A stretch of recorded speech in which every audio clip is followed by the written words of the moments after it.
Hello friends and welcome back. We're going to talk a little bit about fundamental functions of science today, and specifically, what if science is wrong? Can science be wrong? The answer of course is easy and clear. Of course, science can be wrong and science has been wrong, but unlike any other process of thought and discovery, science has built-in systems to identify when things are incorrect and try to fix them. You might have heard about peer-reviewed journals. That is a check valve for all scientific process and all scientific discovery.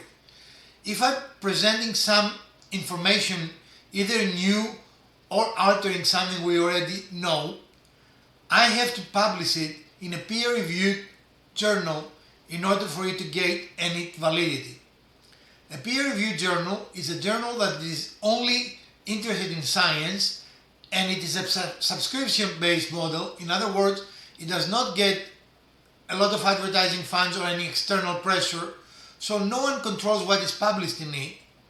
But even then, it is not an editor, it's not a single person deciding what the journal publishes and what the journal is not, but it's a group of peers called peer reviewers, and by peers we mean experts in that area, that read the submitted articles, submitted research, and see if it has merit, and all three have to agree that this is a worthy for publication work.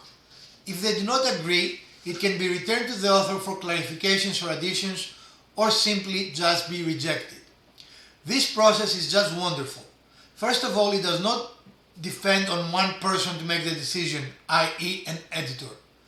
Secondly, it is a blind review, and by blind review means that when the peer reviewers receive the article, they have no idea who wrote it, so they cannot be a bias for or against the author or authors. It is very important that this is understood. So if someone very well known submits something for publication, or someone that has never published anything before submits something for publication, the evaluation is based on the merit, not at all on the name, the reputation, or any other factor. I'm a peer reviewer of 3 journals, and I've been a peer reviewer for over a decade, and I can tell you that I really like that aspect, not only as a peer reviewer, but also as a published author. And the peer reviewer's job, of course, is to make reasonable assessments. In other words, it is not possible for the peer reviewers to check that everything is incorrect. What we check as a peer reviewer, and I can tell you what I check as a peer reviewer, is that what I read is plausible, it's reasonable, it follows sound scientific process and sound scientific methodology, etc. If I have any concerns about those issues, I will not recommend it. Can an article pass peer review and then proven to be incorrect down the road? Absolutely. But that is the first check valve. There is an additional check valve, or I should say additional check valves, that come into place after we publish. After we publish, the community, the scientific community, the experts look at this work, and quite often a number of them will choose to replicate the experiment or replicate the situation that's presented to them. Now, the reasons one might choose to replicate a study can be different. For example, I might have an initial negative response to a study, and I will have to replicate it to see if what I get is similar or not. Or I might love the study and I want to replicate it so I can be certain that what I understand and what I read is correct. In either case, if a study cannot be replicated, it will be rebuffed, it will be repudiated by the journals. That's why it's very important when someone talks about research, when someone talks about a scientist saying something, it has very little value until that person is published in peer-reviewed journal, and some time has passed to allow the community to replicate and validate or reject the findings. It is not very common that peer-reviewed articles are found to be fraudulent or incorrect, but it has happened, and I suspect it will happen in the future. The check valve works. It is very important. We are not awestruck by any specific person and say, oh my God, if that person XYZ said it, it must be true, let's follow it. This is where science totally deviates and becomes a much more substantial truth-finding machine. We do not care about who wrote something when we peer review it, and even if we did, there is absolutely no way to know. When I receive articles for peer review, they arrive either in an envelope in a print form without any identifying information, or via my email, again with all identifying information concerning the authors removed. So when I read it, I'm simply forced to look at the merit of what I'm reading. There is absolutely nothing else that can influence if my vote will be to publish or not to publish. The peer reviewers are not allowed to talk with each other. In fact, I have no idea where the other reviewers live, what the other reviewers' names are. There is no possible way for me to communicate with them. Again, that is a great check valve, because 2 or 3 people cannot collaborate to present something as true when it is not. Most everything else, the media, philosophy, with all due respect to religion, has 0 check valves. Someone can interpret something, and if that someone is very well known, respected, or followed, then that someone can have a profound influence in if that event is going to move forward or not, if it will be presented to the public. In science, none of this applies. In science, we have a pure process that we identify if something worth looking further or not, and when we decide it looks good, then the science community will validate it.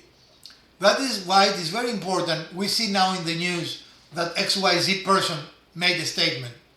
Here it goes, folks. Even if a very famous and very well regarded scientist makes a statement, or a group of scientists make a statement, it really does not worth much. It is an opinion. They are entitled to their opinion. But unless what they claim has been peer reviewed, has been published, and we have an opportunity to experimentally validate or reject it, it's simply an opinion. It is not accepted in the science folklore. It is not accepted as a fact unless those conditions are met. I think it's very important to understand how science works, so there is no confusion and there is no doubt that when scientific discoveries are presented to you, they are very, very well vetted. It is not an opinion. Science presents no opinion. In the same token, however, nothing that we present in science is 100%. There is no such thing as certainty.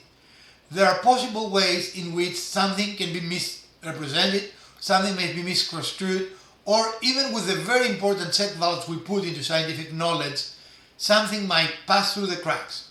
And even though long term it will eventually be caught, on short term it is in danger. And the reason why that's relevant now is because we see a lot of traffic of people for or against a hypothesis, again not a theory, but a hypothesis that the COVID-19 or the COVID SARS-2 virus was man-made. My personal opinion, again is my opinion, based on the evidence I've seen, is that that is not a very likely scenario. But notice, I don't know. I say it's not very likely, but I would be disingenuous if it say it is not possible. Of course it is possible. It is not very likely for a couple of reasons, but that is a whole different subject. But as a scientist, I have to be open to the possibility that it is. In other words, if I say, well, based with the data that I have available to me, I don't think it is possible, so end of story, I'm a very bad scientist. The story must be investigated. If there is any indication that something that is possible might have happened, it is our responsibility to investigate it and see if it is truly a likely scenario or not. So the current hypotheses are still hypotheses. Do not be fooled. It does not mean that the virus was man-made, but it does not mean that the virus is not man-made, even though the current scientific thought, the current scientific accepted position is that it was not a man-made virus. I'm looking forward to see real research, that it is published, that it is vetted, so I can know myself. Because right now, of course, I have a doubt, even though I don't think it is the case, I cannot say that conclusively. I have a doubt.